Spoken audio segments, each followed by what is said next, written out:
پوری دنیا میں اس وقت صرف ہمارا ہی مسئلہ نہیں، پوری دنیا میں اس وقت خاندانی زندگی کا نظام جو ہے وہ تباہ و برباد ہے، فیملی سسٹم تباہ و برباد ہے اس وقت پوری دنیا کے اندر۔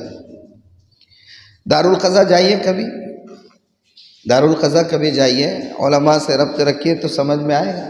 آپ جب جائیں گے وہاں آپ کو وہاں پر لوگوں کی قطار نظر آئے گی۔ آپ مفتی صاحب کو، قاضی صاحب کو ڈسٹرب مت کیجیے، باہر جو محرر بیٹھے صرف ان سے پوچھئے کہ یہاں جو 10 لوگ بیٹھے ہوئے ہیں، ان 10 کے جو مسائل ہیں وہ کس نوعیت کے ہیں۔ ایک آدھا کیس آپ کو جائیداد کی تقسیم کا، وراثت کی تقسیم کا ملے گا 10 میں سے، بقیہ 10 میں سے 9 مسائل میاں بیوی کے جھگڑوں اور تنازعات کے ملیں گے۔ دارالقضا بھرے ہوئے ہیں، عدالتوں کا سسٹم بھرا ہوا ہے، ہر طرف یہی حال ہے۔ جائیے آپ دیکھیے، پورا آوا کا آوا بگڑا ہوا ہے پورا۔ اور آپ کو اندر کی بات بتاؤں، جو وقت دارالقضا والوں کے لیے، دارالافتاء والوں کے لیے شادیوں کا نہیں ہوتا ہے، جو سیزن شادیوں کا نہیں ہوتا ہے، جیسے کون سا سیزن ہے شادیوں کا نہیں رہتا ہے؟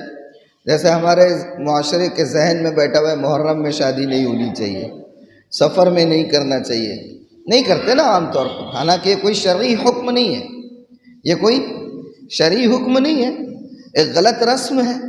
بہرحال ایک ذہن میں بیٹھا ہوا ہے وہم کہ بھئی محرم اور سفر میں شادی نہیں ہونی چاہیے، تو وہ شادیوں کا سیزن نہیں ہوتا ہے۔